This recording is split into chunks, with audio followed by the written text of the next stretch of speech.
Hello friends, अमन competition classes में आपका स्वागत है। मैं अमन कुमार आपका हार्दिक स्वागत करता हूं और उम्मीद करता हूं कि इस कोरोना काल में भी आप लोग स्वस्थ होंगे। आज का टॉपिक नंबर सिस्टम है, जिससे रिलेटेड कुछ वीडियो पहले भी अपलोड कर चुके हैं। यदि वीडियो अच्छा लगे तो लाइक कीजिए, कमेंट कीजिए और अधिक से अधिक शेयर कीजिए। यदि मेरे चैनल को अभी तक सब्सक्राइब नहीं किए हैं तो सब्सक्राइब कर लीजिए और बेल आइकन पर क्लिक कर लीजिए, जिससे कोई भी वीडियो अपलोड करे तो नोटिफिकेशन आपके पास शीघ्र चला जाएगा। तो चलिए बिना समय गवाए आज के टॉपिक नंबर सिस्टम पर देखिए। क्वेश्चन नंबर है 94। कहता है 4000 में से छोटी कौन सी संख्या घटाई जाए कि शेष बची संख्या 19 से पूर्णतः विभक्त हो जाए। या उसी को हम दूसरे तरीका से क्वेश्चन दे दिए हैं, 4000 में कौन सी छोटी संख्या जोड़ी जाए कि संख्या 19 से पूर्णतः विभक्त हो जाए। एक बार कहता है घटाई जाने के लिए और एक बार कह रहा है जोड़ी जाने के लिए। दोनों का प्रोसेस सेम है। तो 4000 में आप जो है 19 से भाग दीजिएगा, क्योंकि 19 से कटने की बात कर रहा है। तो जब 19 से भाग दीजिएगा दो बार में, एक भाग नहीं लगा। अब तो देखिए क्या हुआ कि शेष आ गया 10। तो ये हो गया शेष आपका। इसमें भागफल क्या आया इससे कोई मतलब नहीं है। मतलब क्या है कि शेष कितना आ रहा है। तो अब इस क्वेश्चन को पहले देखते हैं। तो घटाई जाने वाली संख्या कहे तो हमेशा शेष ही आंसर होगा। तो शेष अभी 10 है तो 10 हो गया। और जब इस क्वेश्चन के अनुसार चलेंगे तो कह रहा है जोड़ी जाने वाली संख्या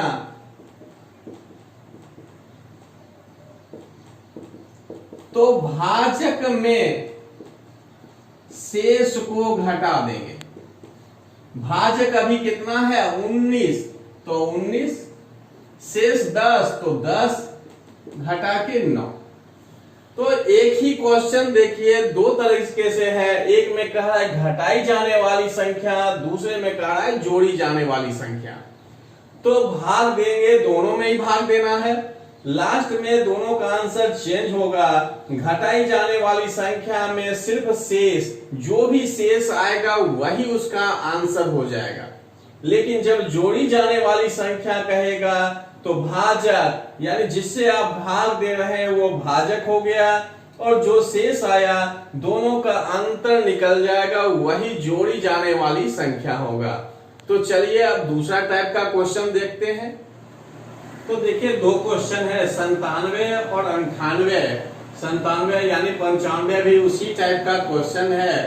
तो चलिए दोनों देख लेते हैं। एक में कह रहा है कि 3 अंकों की छोटी से छोटी, और एक में कह रहा है 5 अंकों की बड़ी से बड़ी। यानी इसमें बड़ी से बड़ी की बात कर रहा है, इसमें कर रहा है छोटी से छोटी। तो सबसे पहले बड़ी संख्या कौन होता है, छोटी संख्या कौन होता है, ये देखते हैं। तो जब 3, इसको देख लेते हैं पहले। तो 5 अंकों की बड़ी से बड़ी कहेगा तो 5 बार 9, इससे ज्यादा बड़ी नहीं हो सकता है। अगर इसमें एक भी जोड़े, अगर देखिए इसमें एक भी जोड़ते हैं तो बन जाता है क्या, 6 अंकों की छोटी संख्या बन जाता है। तो ये हो गया सबसे बड़ी संख्या।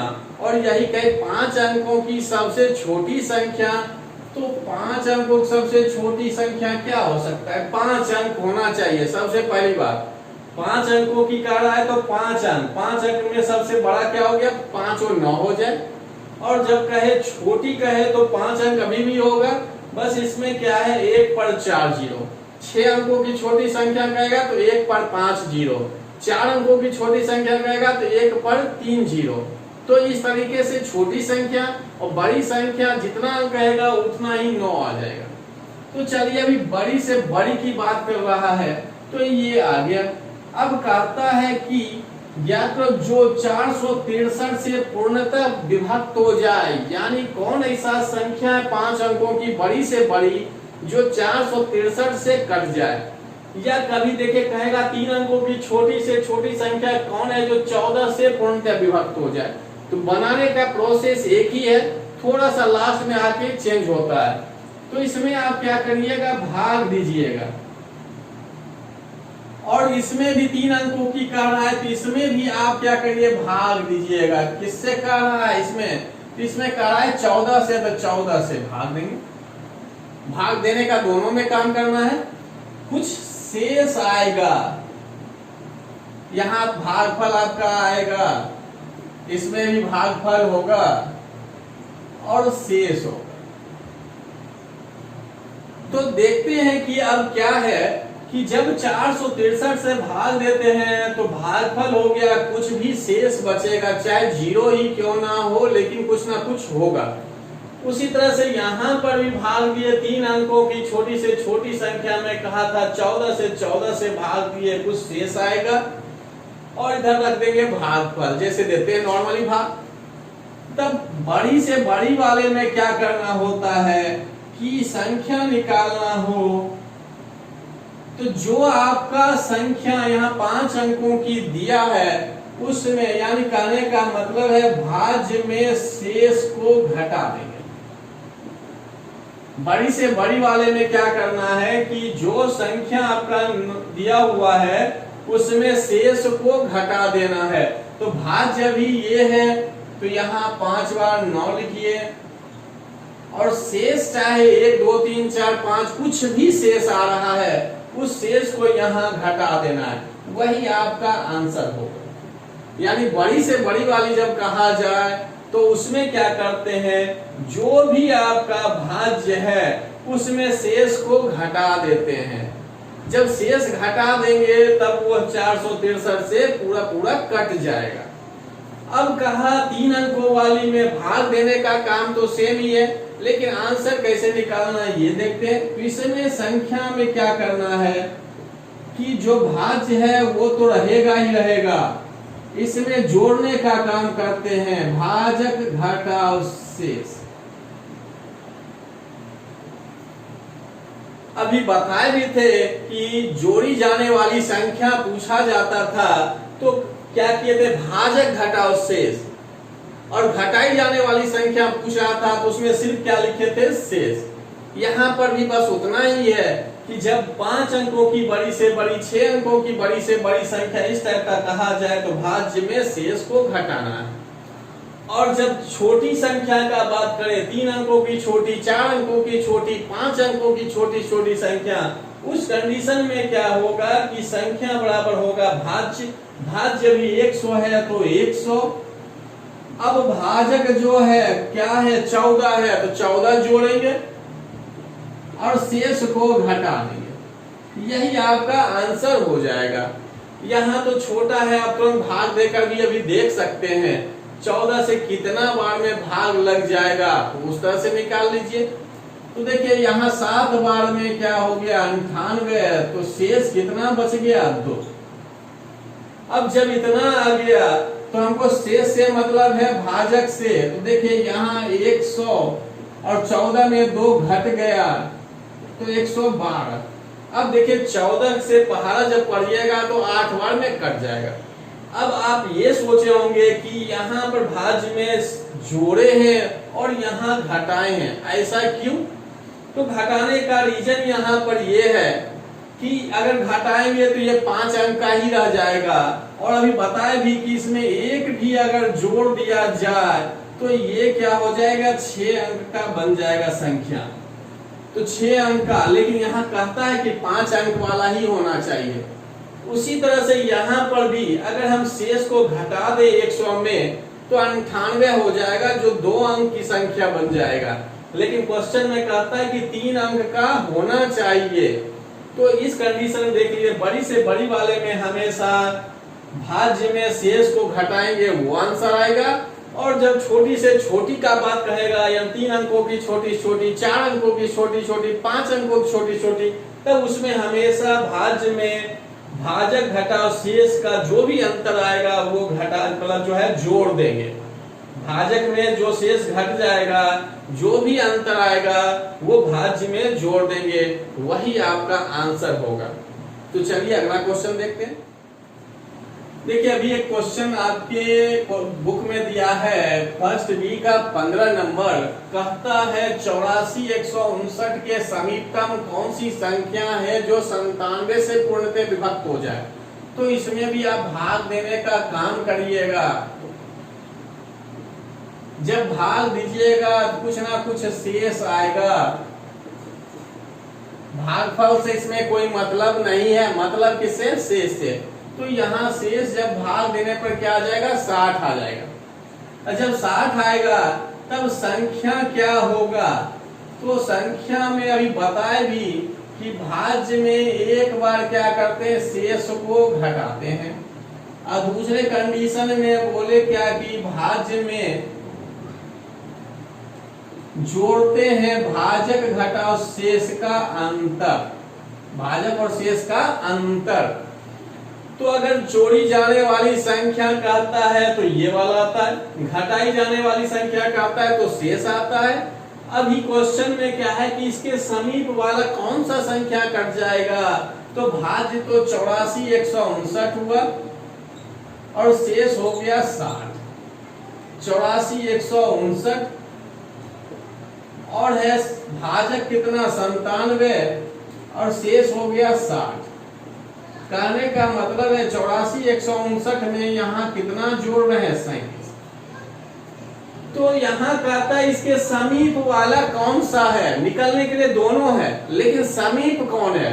तो ये देखिए यहाँ 60 का अंतर आ जाएगा, यानी 84,159 जो 84,159 है उसमें 60 का अंतर आ रहा है, जबकि यहाँ मात्र 37 का अंतर है, यानी 37 जोड़ रहे हैं। तो नजदीक तो ये होगा, तो इसलिए इसका आंसर ये होगा, ये वाला नहीं होगा। रीजन की जितना ज्यादा घटेगा या जितना ज्यादा जुड़ेगा वो उतना समीप नहीं होगा। समीप कौन सा होगा? या तो कम घटे या कम जुटे। तो अभी कम वाला कौन सा है? 37। तो इसलिए ये भी आंसर आएगा। तो इस टाइप के क्वेश्चन में आपका दोनों का निष्कर्ष देखेंगे तो दोनों में जो कम का डिफरेंस दिखा रहा हो, यानी कम जुड़ रहा हो या कम घट रहा हो, वही आंसर होगा। तो देखिए क्वेश्चन नंबर 126 और 128। 128 सिर्फ समझा देंगे, सॉल्व आप लोग खुद करेंगे। देखिए क्वेश्चन को पढ़ना है सबसे पहले और उसको समझने की कोशिश करना है।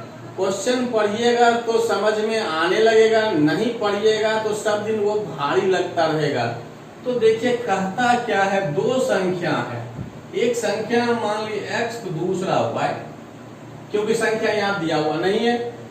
कहता है पहली संख्या को दो बार मतलब 2 बार हो गया, और कहता है दूसरी संख्या को 3 बार, देखिए 3 बार। जैसा कहा देखिए अभी लिख दिए, कहा पहली संख्या को 2 बार तो 2 बार, दूसरी संख्या को 3 बार तो 3 बार, और कहता है क्या? जोड़ा जाए तो योग 100 प्राप्त होता है, यानी ये सबको कहता है जोड़ने पर योग क्या है? 100 प्राप्त होता है। देखिए यह क्लियर लिखा है, पहली संख्या को 2 बार, देखिए 2 बार लिख दिए, दूसरी संख्या को 3 बार, देखिए 3 बार लिखे। कहता है जोड़ा जाए तो सबको जोड़ दिए तो योगफल कहता है क्या प्राप्त हो गया? 100। देखिए ये समीकरण बन गया आपका 2x + 3y = 100। इसी तरह से दूसरा समीकरण बनाना है, तो दूसरा समीकरण में कहता है पहली संख्या को 3 बार तो 3 बार x x और x, और दूसरी संख्या को 2 बार तो 2 बार। जोड़ने पर देखिए जोड़ चुके हैं और कहता है योगफल क्या मिल गया? 120। तो अब देखिए इसको सॉल्व करिएगा तो 3x + 2y = 120। ये दूसरा समीकरण हो गया। अब जब दो समीकरण बन गया है तो आप सॉल्व कर लीजिएगा। तो चलिए अब हम लोग देखते हैं 126 नंबर क्वेश्चन को। देखिए क्वेश्चन नंबर 126 है, जो फर्स्ट बी में 12 नंबर है और क्वेश्चन में कोई अंतर नहीं है, सेम टू सेम जो अंक दिया वो भी है, इसलिए यही क्वेश्चन है तो दोबारा बताने की जरूरत भी नहीं है। तो कहता है चार प्राकृत संख्या इस प्रकार हैं, तो मान लिए चार प्राकृत संख्या ए बी सी डी। अब कहता है तीन तीन करके जोड़ने के लिए, तो जोड़िए आप तीन करके। ए से शुरू किए, एक दो तीन हो गया। अब ए से शुरू किए तो ए को छोड़ दीजिए, देखिए क्या बच रहा है, बी सी और डी, तो बी सी और डी को जोड़ लिए। बी से स्टार्ट किए इसलिए बी को छोड़ दीजिए, अब तो देखिए सी बच रहा है, डी बच रहा है और ए बच रहा है। और जब सी से स्टार्ट किए सी को छोड़े तो देखिए बच क्या रहा है, डी ए और बी, डी ए और बी। कहा तीन तीन करके जोड़ने के लिए, इसलिए तीन तीन करके जोड़ दिए। जब जोड़ दिए तो कहता है योगफल कितना, 180, 197, 208 और 222। अब क्या करते हैं, इसको जोड़ देंगे। तो ये पहले क्लियर होना चाहिए कि कैसे जोड़े हैं। तो पहले ए से शुरू किए, ए बी सी तीनों को लिए, ए से शुरुआत किए तो ए को छोड़ दिए तो बी और सी डी अगला में जोड़े, अगला में बी को छोड़ दिए तो सी डी और ए आ गए। अब सी से इसमें स्टार्ट किए, इसलिए सी को छोड़ दिए तो डी ए और बी जोड़। और जब इतना आ गया तो सबका योगफल निकाल दीजिए। देखिए ए एक बार, दो बार और तीन बार, बी एक बार, दो बार और देखिए तीन बार, सी एक दो तीन, डी को देखते हैं एक दो और तीन, यानी जो भी दिया हुआ है वो क्या तीन तीन बार है। यानी ए है तो तीन बार, बी है तो तीन बार, सी है तो तीन बार, इस तरह से। और इधर जोड़िए तो कितना हो गया, 7, 18 2 20, 807। तो योगफल निकल गया। अब देखिए इसमें कॉमन क्या है,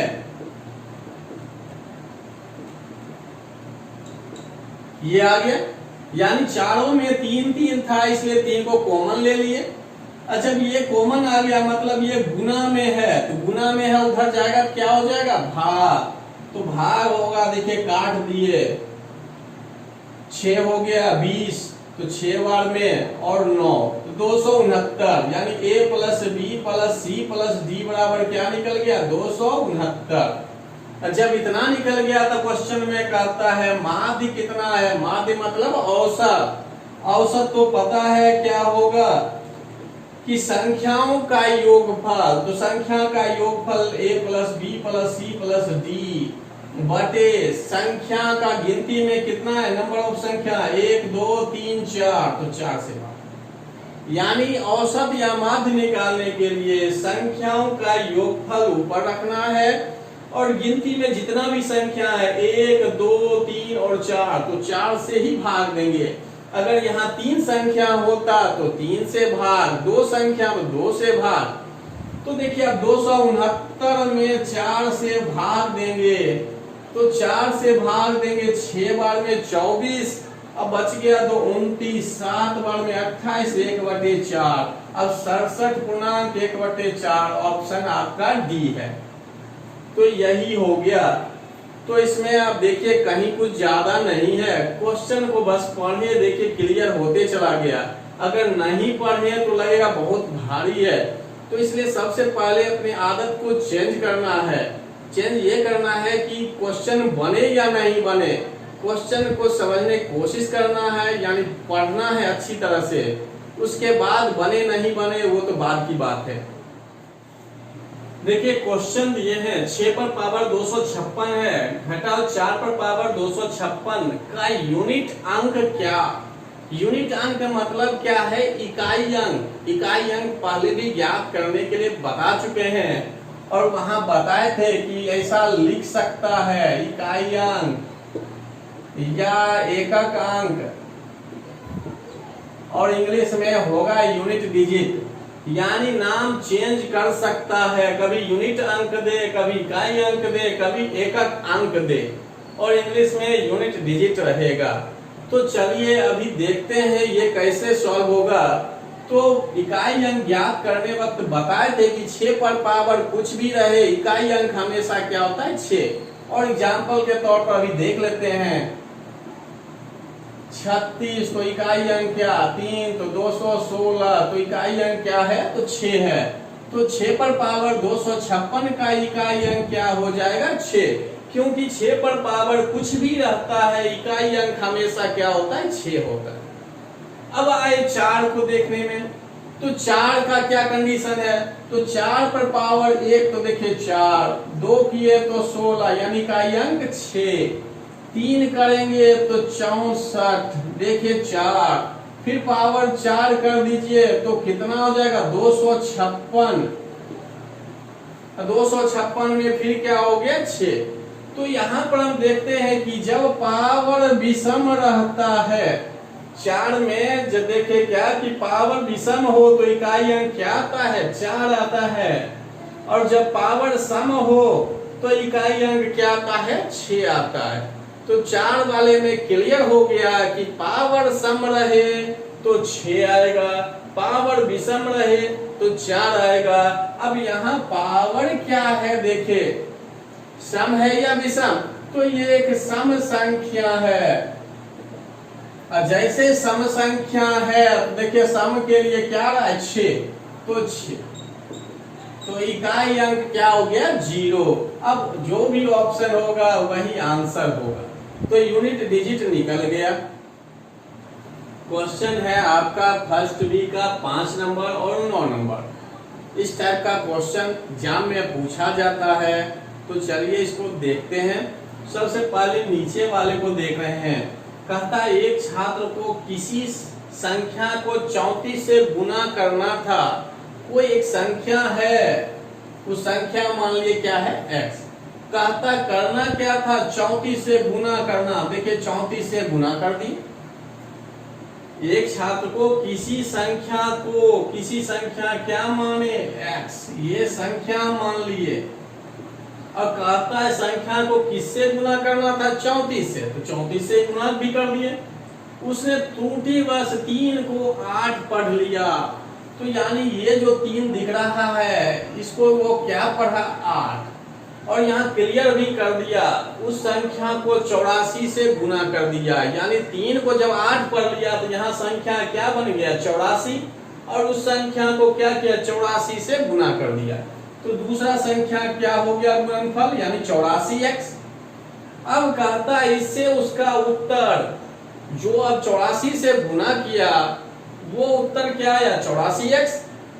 ठीक उत्तर से कितना अधिक हो गया 5600 अधिक हो गया। ये जो है 5600 अधिक हो गया, तो 5600 अधिक हो गया, तो दोनों का अंतर बराबर क्या हो गया 5600।